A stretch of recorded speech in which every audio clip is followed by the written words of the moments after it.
Have you ever felt that pain that seems to tear you apart inside? That emptiness that no one understands? What if I told you that the way we try to overcome loss might actually be making us sick, creating internal monsters and isolating us even more? But there is a secret, often forgotten, that can transform this pain. Today, we will unravel the many forms of grief, and I guarantee you, you will never look at loss the same way again. We will expose how modern society has tried to silence our pain and the devastating consequences of this, based on giants like Philippe Ariès and psychoanalyst Ivan Capelatto. But more importantly, we will rediscover the healing power of rituals, the importance of crying, yes, crying, and how even ancestral cultures, like the Krahô, can teach us to embrace grief without words, but with a depth that we have lost. Stay with me, because we will understand everything from the silence that makes us sick to the ritual that truly embraces. Just over a century ago, when life was ebbing from someone, the bell of the local church would ring. Everyone in the community knew. Shops would close, neighbors would bring food. Children learned about finitude by seeing the body at the wake at home. Women wore mourning clothes for years. Death was visible, tangible, shared. Philippe Ariès, in his masterful work on the history of death in the West, described this era as that of tamed death, not because it was less painful, but because it was integrated into the social fabric of existence. Death had its place, its protocols, its language. People knew what to do in the face of it because they saw it regularly. Dying was a public act, wrote Ariès. The dying person presided over their own ceremony. People died consciously, prepared, giving their last words, blessing their children, saying goodbye. And then, almost imperceptibly, we began to expel death from our daily lives. First, we transferred the dying from the home bedroom to the hospital. Then, from the common ward to the ICU, where machines replaced family presence. We silenced the bells. We shortened the wakes. We exchanged the black of mourning for the colorful life goes on. We averted our eyes. We lowered our voices. Be strong. Life goes on. He wouldn't want to see you like this. It's been 6 months already. Phrases that seem like comfort, but are actually emotional gags. Small imperatives that tell us, contain your pain, it bothers us. Psychoanalyst Ivan Capelatto warns us with the clarity of someone who daily observes the consequences of this silencing. By expelling death from our daily lives, we create a symbolic vacuum where the monsters of neurosis proliferate. Unexpressed grief doesn't disappear, it implodes. Capelatto observes in his practice what he called pathologies of silence, prolonged depressions, paralyzing anxieties, self-destructive behaviors that often have at their root unprocessed grief, a pain not authorized to exist. Denial has a measurable physiological price, explains Capelatto. The body that doesn't cry accumulates cortisol.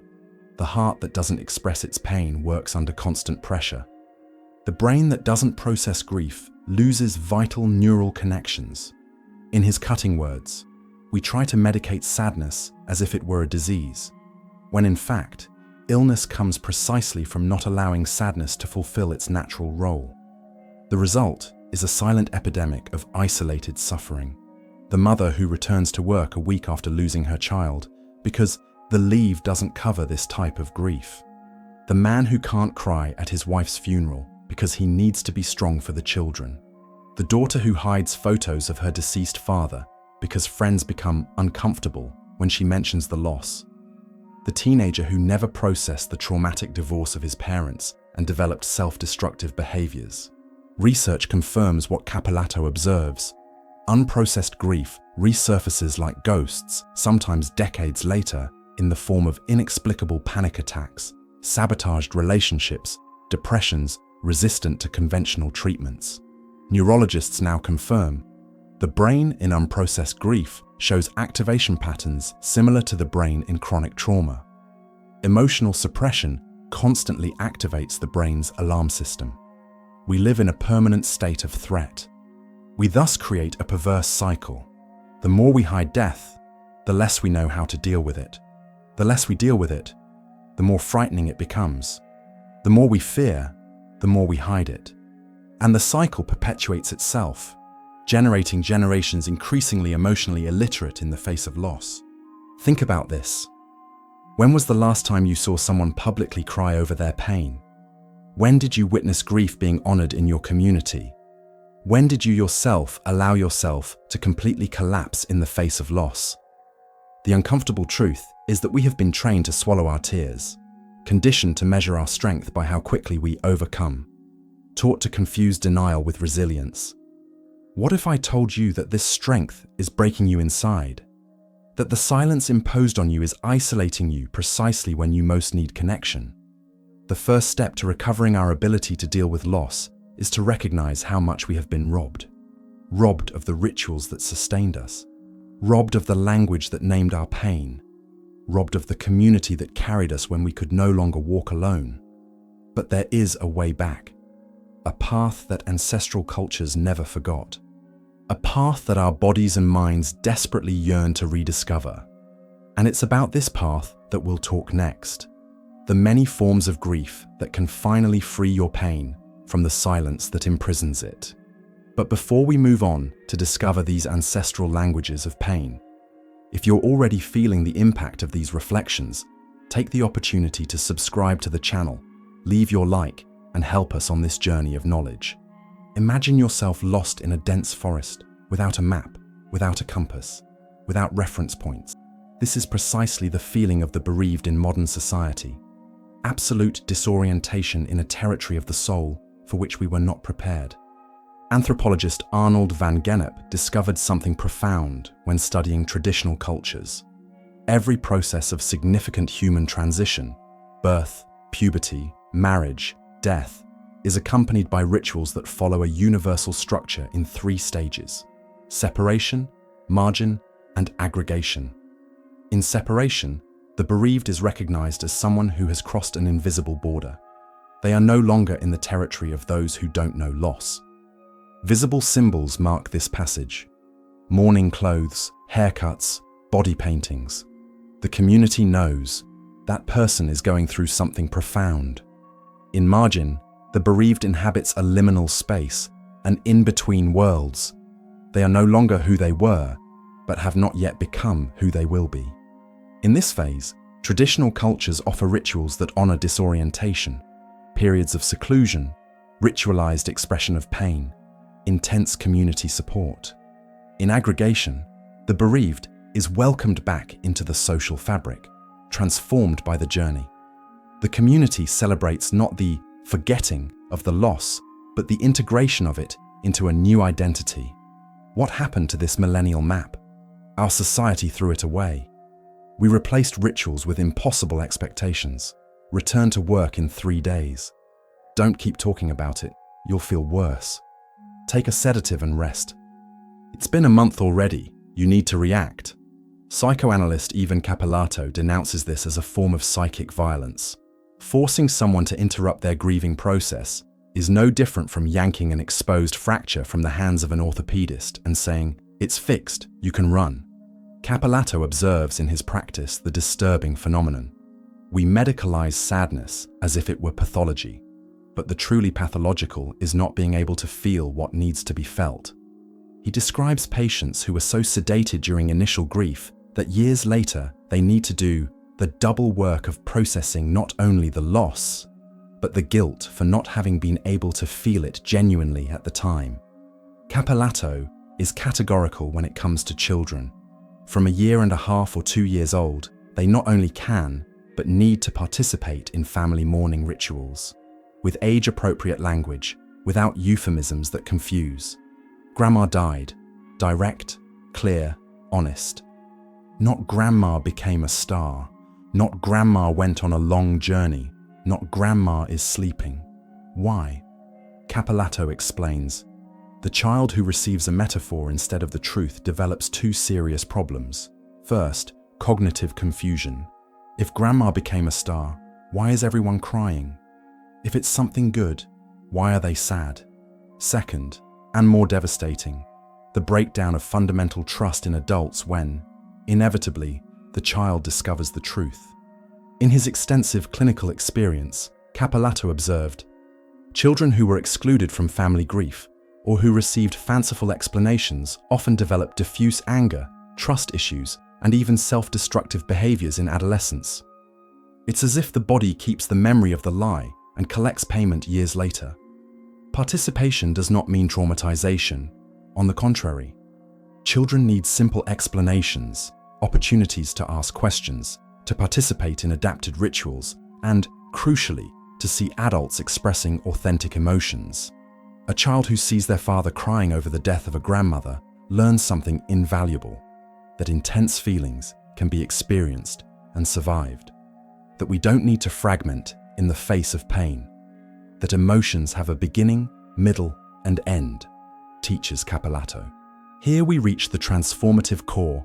Crying is life. Capelatto, based on the foundations of Freudian psychoanalysis, makes a crucial distinction. Intense emotional expression, crying, screaming, collapsing, are manifestations of the life drive. They move psychic energy, prevent stagnation, allow transformation. The imposed silence, forced containment, artificial strength, these are potential manifestations of the death drive. They freeze, petrify, mummify pain instead of transforming it. In traditional cultures, crying has its place, its moment, its purpose. Professional mourners at Mediterranean funerals, funeral chants in Celtic traditions, intense physical expressions in African cultures. It is no coincidence, observes Capelatto, that cultures with elaborate rituals for the intense expression of pain show lower rates of prolonged depression after grief. The body and psyche know what they need to release, express, transform.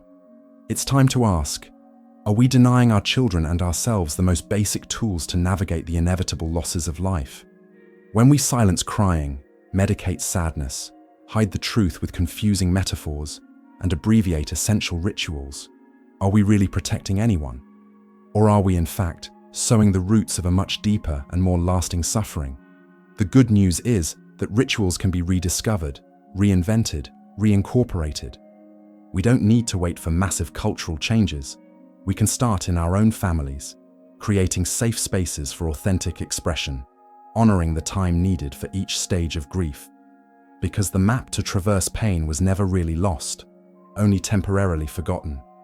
And it is inscribed in our own bodies, in our psyche, in our most fundamental needs for expression and connection. And it is exactly about these possible expressions of grief, these ancestral languages of pain, that we will talk next. Overcoming grief.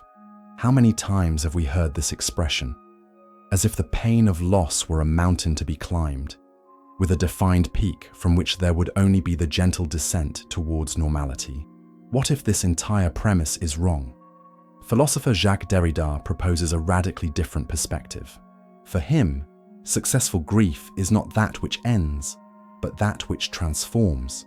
It's not about overcoming the absence, but learning to carry a new form of presence. Derrida writes about the work of grief as something paradoxical.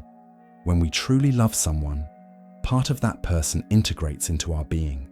Losing that someone doesn't simply mean letting them go, but learning to live with that absence presence, that interiorization of the other that remains with us. Successful grief, suggests Derrida, is successful infidelity. An infidelity to the idea that we can simply forget and move on as if nothing had happened. Ivan Capelatto, in his clinical practice, confirms this view. Many patients arrive distressed because years after a significant loss, they still feel pain, as if this were a failure. But it's exactly the opposite. It is in the ability to feel that pain, to honor it, that we build a new relationship with those we have lost. Capelatto emphasizes, the inner presence of those we have lost is only truly built when we allow ourselves to fully live the pain of absence. It is an apparent paradox. The more we allow ourselves to feel the lack, the more integrated the presence becomes. This perspective directly challenges the modern expectation of grief timelines.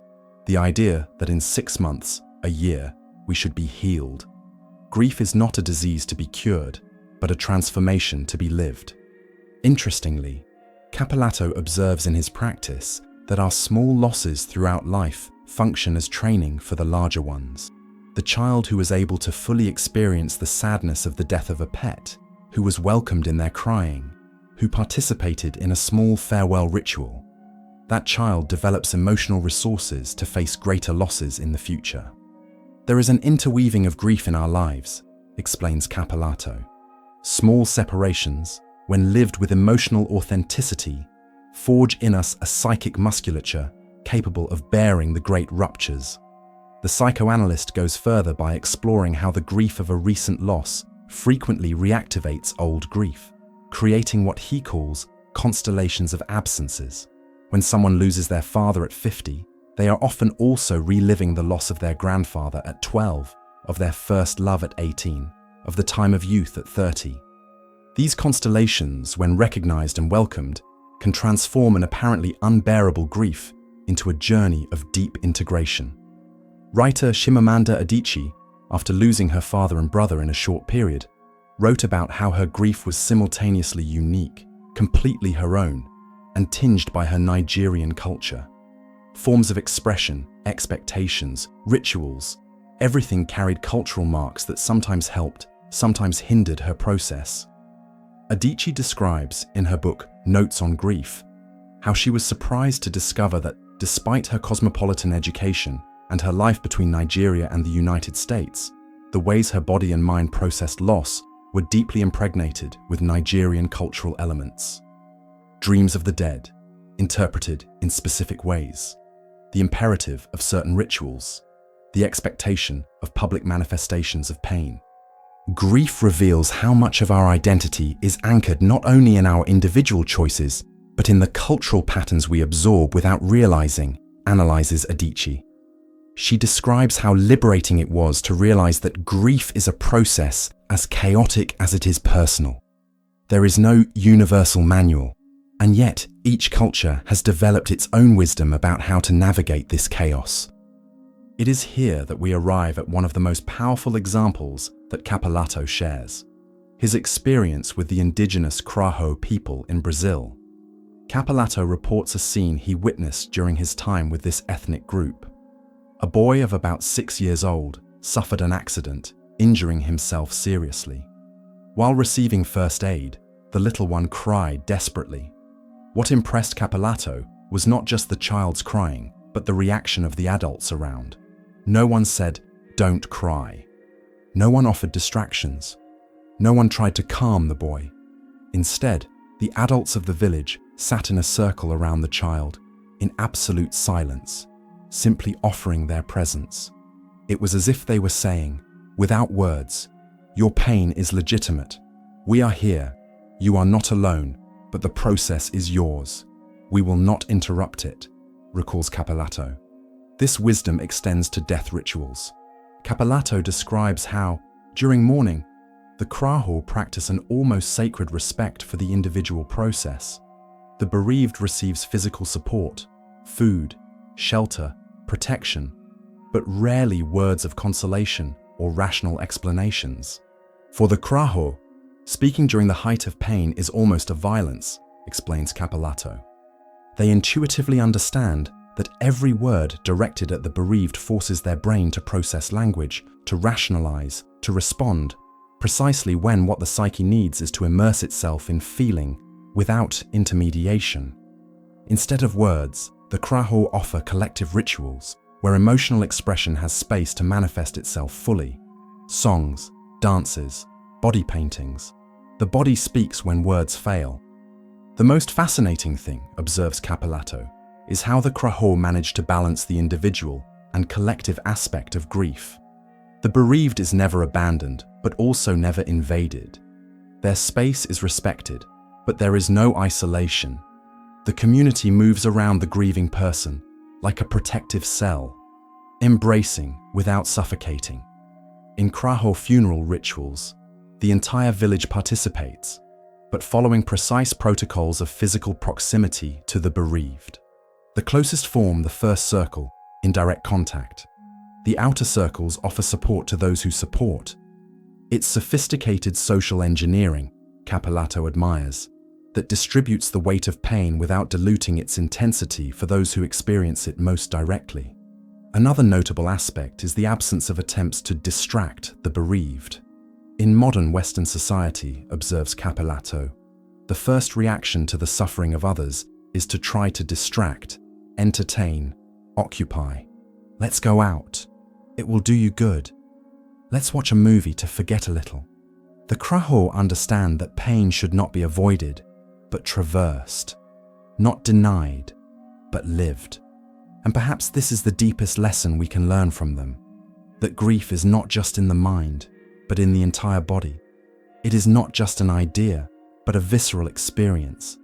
It is not a problem to be solved, but a journey to be lived, with all the chaos, all the intensity, all the transformation it implies. And that, paradoxically, the greatest wisdom in the face of someone in grief may not be to offer explanations or solutions, but simply to be present, in attentive silence, in full acceptance, in bodily solidarity. Because in the end, what we seek is not to overcome the loss, but to integrate it into the fabric of our existence. It is not to forget who we have lost, but to find a new way to carry them with us. And this, as the Krahô teach us, requires not only time and space, but also community. People willing to sustain our pain with their presence, without the rush to see it disappear. In 1816, a young Mary Shelley wrote one of the most disturbing stories in Western literature, Frankenstein. Few know that this work was born from the author's unprocessed grief. Shelley had lost her newborn baby, and, instead of finding space to live this grief, was pressured to move on. The monster she created in her fiction, rejected, misunderstood, displaced, was, on many levels, the materialization of her unrecognized pain. As Shelley showed us 2 centuries ago, grief that is not lived does not simply disappear. It transforms, camouflages itself, resurfaces in monstrous forms in our lives. Even Capelatto, from his vast clinical experience, names one of the most serious manifestations of this unprocessed grief, melancholia. Based on the Freudian distinction between mourning and melancholia, Capelatto explains, in healthy mourning, we lose someone or something external to us. In melancholia, along with this external loss, an internal erosion occurs. We also lose the ability to love ourselves. This is a much more serious condition than the normal sadness of grief. In melancholia, the person identifies with the lost object to the point of internalizing its abandonment. It's as if something inside the person said, "If the one I loved left me, then I am not worthy of love, not even my own," explains Capelatto. The concerning thing, according to the Psychoanalyst, is that many cases of melancholia are misdiagnosed in contemporary medicine. They receive diagnoses of bipolar disorder, treatment-resistant depression, personality disorder, when in fact we are facing pathological grief, a process of loss that could not be elaborated. Capelatto observes patterns of behavior that frequently mask melancholia: chemical dependencies, self-destructive behaviors, workaholism, abusive relationships. These are desperate attempts to anesthetize a pain that the person cannot always name, he analyzes. Capelatto's perspective on melancholia is both harsh and hopeful. There is no cure, there is treatment. There is no cure in the sense that the loss will never be undone. The loved object will never return. But there is treatment, a long and delicate process of separation between the self and the lost object, of rebuilding the ability to love oneself despite the loss. This treatment involves, paradoxically, allowing grief to finally happen. Even decades later, affirms Capelatto, it is never too late to do the work of grief. And if there is a type of loss where this work is particularly challenging, it is in grief by suicide. Capelatto addresses this topic with extreme sensitivity. Suicide represents frequently a definitive answer to a problem that, in most cases, would be transitory. The person in intense psychic suffering loses the temporal perspective, cannot see that the current pain could be temporary, that other possibilities would exist beyond that moment of despair.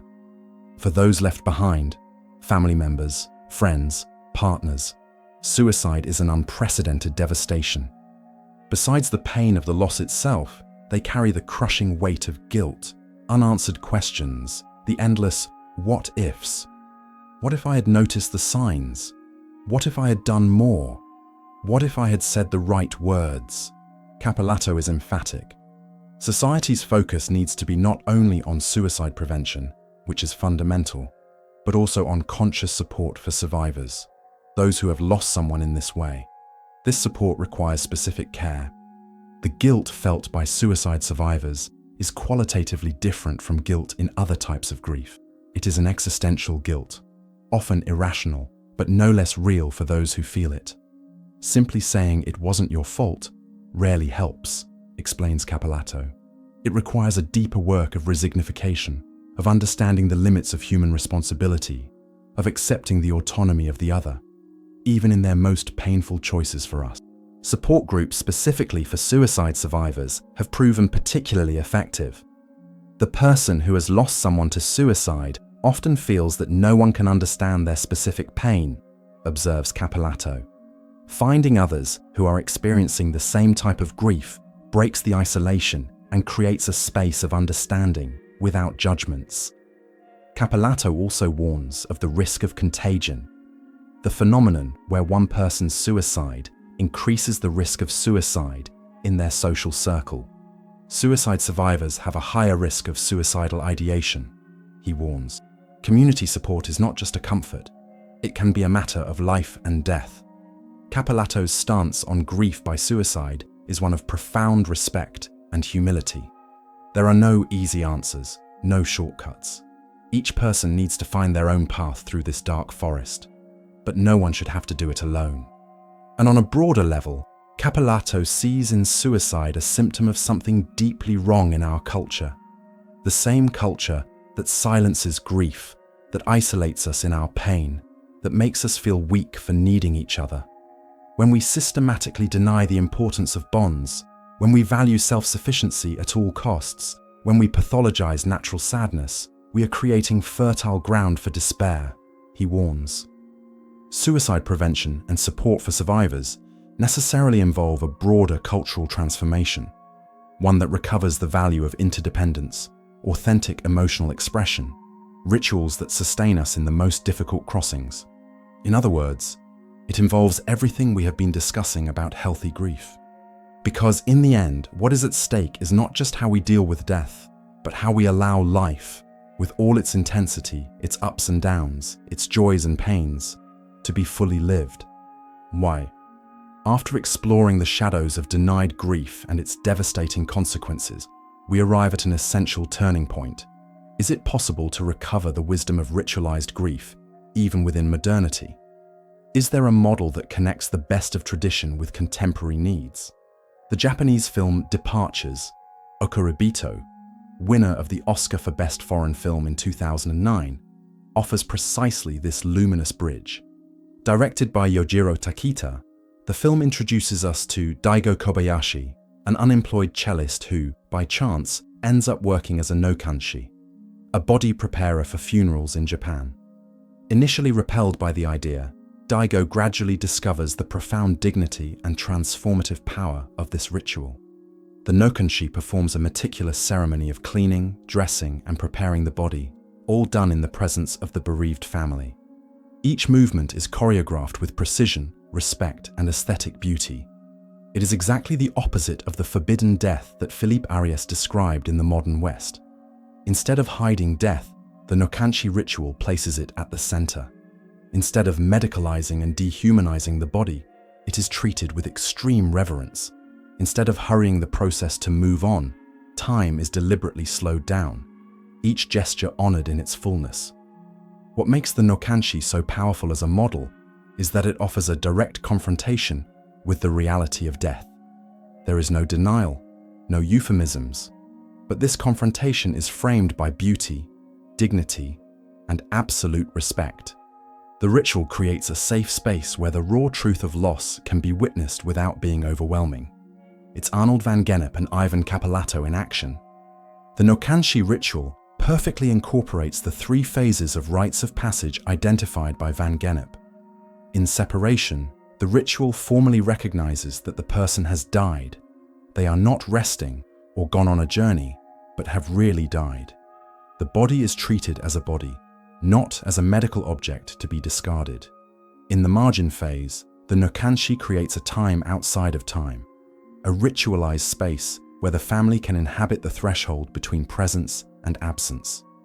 There is no rush, no pressure to accept or overcome, just attentive presence.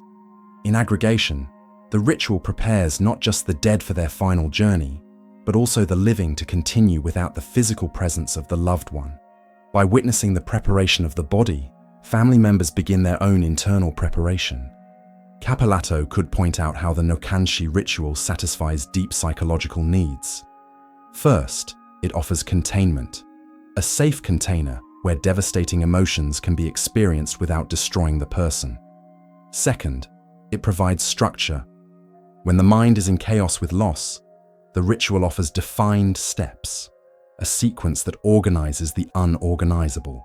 Third, it creates community, the witnessing presence of the family, united in their grief, shared but respected in their individual expressions. What makes departures so moving is that, through the protagonist Daigo, we witness the rediscovery of the transformative power of rituals. Initially embarrassed to work so intimately with death, Daigo gradually recognizes that he is offering a service of profound care, not just for the dead, but crucially for the living. In a particularly touching scene, a young woman thanks Daigo for having made her mother look so beautiful for the last time. The ritual allowed her to say goodbye with a mixture of pain and gratitude, not denying the pain, but framing it in something broader, more meaningful. This is perhaps the most vital lesson we can extract, not just from departures, but from our entire journey through the many forms of grief. Rituals do not exist to distract us from pain or to make us get over it more quickly. They exist to help us fully inhabit the pain, to honor it in all its depth, to find meaning even in the most acute suffering. The Nokanshi teaches us that dignity in death creates the possibility of healing in grief. Not a healing that eliminates absence, but one that learns gradually to integrate it. And although few of us have access to a ritual as elaborate as the Nokanshi, we can all absorb its essential wisdom, the importance of creating spaces and times dedicated to honoring our losses, of allowing pain to be seen, to be witnessed, to be validated, of recognizing that well-lived grief is not a burden to be minimized, but a profound expression of how much love remains. As Daigo discovers in the film, there is an unexpected beauty in this work of honoring life's most difficult transitions, a beauty that does not deny pain, but transfigures it into something we can not overcome, but carry, with dignity, with meaning, with the certainty that we have been transformed not only by loss, but also by the courage to live it fully. The journey we have made does not end here. In fact, it only begins. After unraveling the many layers of grief, we are now equipped to transform our relationship with loss, with pain, and fundamentally, with life itself. The central message that Ivan Capelatto brings us is revolutionary.